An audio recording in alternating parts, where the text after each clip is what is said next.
I'll go first Okay. if that's okay. My name is Caitlyn Distler, the coordinator of learning technologies in Volusia County Schools, and I brought some of my notes because there's lots of great discussion happening. And one thing I found myself writing time and time again in the discussion kept coming around the idea of choice and options, and I think that's what really excites me.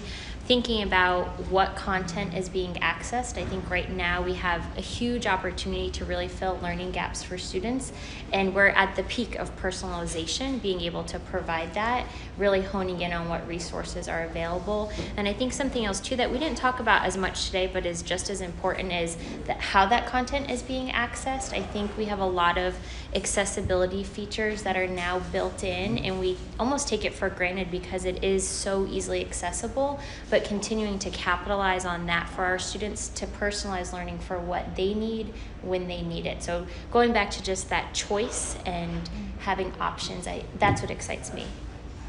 Awesome, thank you. I could piggyback on the accessibility piece. I think for us, a big focus for Orange County has been building learning in an accessible format from the beginning. So we have really focused in our learning management system on teaching teachers to build accessible content and really embedding all the content there. So I think that is exciting. From a personalization perspective, I think we're really starting to play with the idea of creating differentiated choice pathways in the learning management system, potentially looking at some pilots for competency-based learning and things like that, which is really, really exciting, I think. Particularly in our K-8 schools, where there is more of an ability for kids to move fluidly from kindergarten through 8th grade. So that's definitely something I'm looking forward to seeing develop. Well, I'm Connie Kolosey, Director of Media, Text, and Digital Learning for Pinellas County Schools. And I think that the ability really for us to kind of grow up technologically, and rather than having technology be a piece that is cool for the sake of cool, and having technology be a piece that is really putting forward learning. And of course, it does allow us to have a choice in so many different ways, both in how we actually learn it, to how we express our learning, and it really puts the student in the driver's seat. And really, none of us like being told what we have to do, none of us. And I recently did a principal training, and I had to ask that they put the computers away, and I had to go back and visit, because I don't care how old you are, we want to have choice. And the choice is what gives us the motivation to be there. And the technology just opens the world to be able to do that. Yeah, I mean, I think from our perspective, when we talk about digital learning in Orange County, we always say it's for all students, right? But what does that really mean? I mean, I think when we had to kind of eat our words to some extent, when we had our alternative education schools go one-to-one, when we had our ESE self-contained schools go one-to-one, and I think it was humbling in some ways, because we had to really think about, like, well, what does it mean to have accessible content in the deaf and hard of hearing school? What does it mean to have internet access in a juvenile detention center, right? I mean, all those things are very complicated, but we're committed to having it for all students. And so to me, accessibility and personalization go hand in hand, because assistive technology was one of the first areas in which we personalize things for kids. And so if your one-to-one program can't encompass bringing that assistive technology on board, then it's really only for some kids. And I would piggyback off of that as well. We saw a huge increase in accessibility for a lot of our students. We have our Volusia Assistive Adaptive Technology team, our VAT team, and they work really hard to ensure our students who need accommodations have appropriate technology. But now we're able to perform and provide that in our basic deployments, whereas in the past it was additional hardware or software that was needed, and that was something that might make them stand out from their peers and draw attention to their accommodation, as opposed to now they're working side by side with their peers. I'm using the personal tools that I need in order for my learning to make sense, and you're using yours, and we don't know any different. It's just this is how we work, and this is the environment that we've created. Yeah, we do everything we can to make sure we issue only one device to students now. Very good. In Pinellas, we have not pursued, in most cases, a one-to-one, and so it is a matter of learning how to use the technology that is within the classrooms. But as technology evolves, so many of the platforms we are using are providing accessibility tools. And so helping teachers to understand what's available for them, and that whole PD piece, and finding the why for the teacher to reach out and grow as well. And I would say the district leaders and the district curriculum leaders, they know their curriculum and know how things are done, but they haven't necessarily broadened their perspective into what's available and what can be done with technology. And of course, they're the ones putting the resources together in a lot of cases. Awesome. Well, in my little corner of the world, which I'm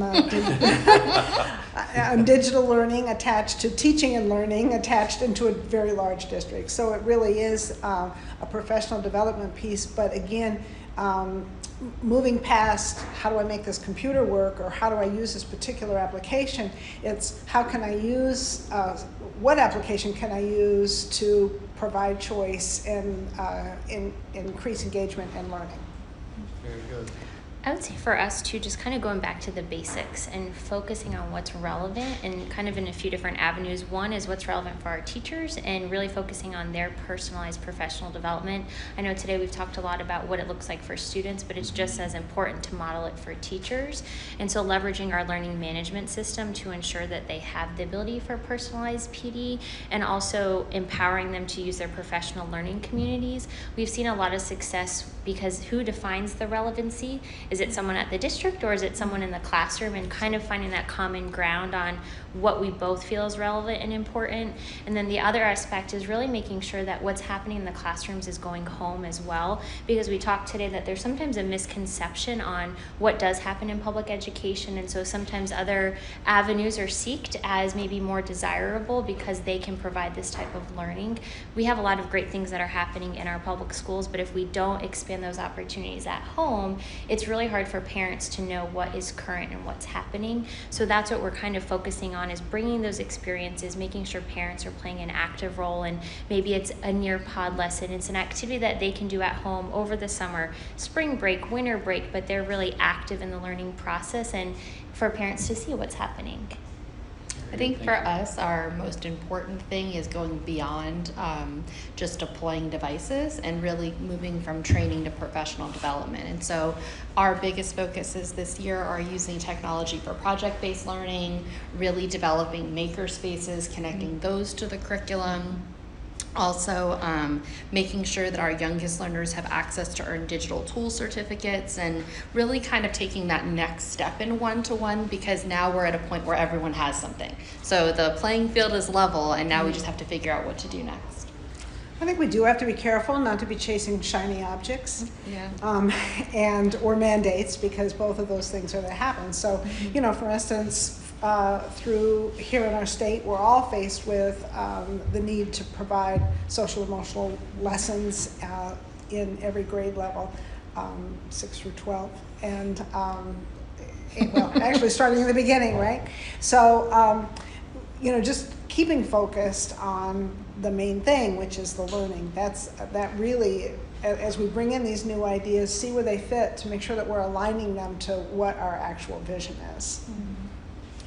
I know one of the themes we've talked about too today is the now. We're in the generation, the idea of now, and again, that's what our students are craving, and I think, again, that's what our teachers are craving. I know talked a little bit about how personalized we can make professional development, and I always think about, we've become accustomed to doctor on demand, and what would that look like in education? Right now, we provide a lot of training, professional development, but it's kind of scheduled, and it's going to be at this time, at this site, and we can provide support, but we're going to have to do that in advance. But instead of saying, oh, I have a sore throat, let me call the doctor on demand, it's, I'm in the middle of this lesson, I need help right now. How can you help coach me through this? What could I be modeling? What resources could I better use?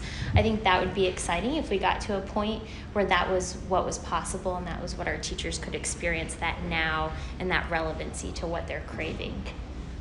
I think for us, I'll take a different road. We are kind of pushing a little bit on AR and VR because it was an area in the Project Red research that said it was something that needed to be in place to be an effective one-to-one implementation, and we never did it. And we were kind of wondering if maybe that was why sometimes you just walked into a room and it felt like you were just Google Docking to death, right? So we took this step this summer to give out VR goggles to all of our schools. And that has, in some ways, opened up some new doors. And so we're pushing hard on how we can use that to increase equity. So we're hosting virtual college tours, virtual field trips, things like that, to really see if we can start to push more in that direction. And I'm excited to see how that turns out. How do you feel about this idea of workflow personalized learning? I like it in theory. I mean, I think that the idea of using kind of a dichotomous key to help kids figure out how to get from point A to point B, and the idea of compacting instructing based on what you already know is not new, right? It's an old idea in a new way. We saw it in gifted education for a long time. We saw lots of people try it with SRA cards and sorts of different things as we were growing up. But I love the idea that it could be automated. I think the biggest challenge right now is getting people outside of the math world, because I think in math it's very easy, and the easier for that is because it's a very linear progression. You know, it sequentially builds, but to build a learning progression in areas that haven't been researched, like science and social studies, science being my background, is very challenging because not everybody agrees on the steps that it takes to build from point A to point B. But I would love to see more research done in that area so that every school district and every teacher isn't trying to determine those learning progressions on their own. Our district, we were part of the Gates grant for personalized learning, and in that work we did a lot of thinking towards competency-based progression. I really am energized by the thought and the possibility of coming away from Carnegie units that says, you know, we have to sit with our butts in a chair for this amount of time, and when, you know, we do that in enough time, we'll be done, we'll be cooked. And it's just not the way it works. So, you know, I love your thinking about moving away from just these walls and structures and boxes that we've built, which clearly are not working.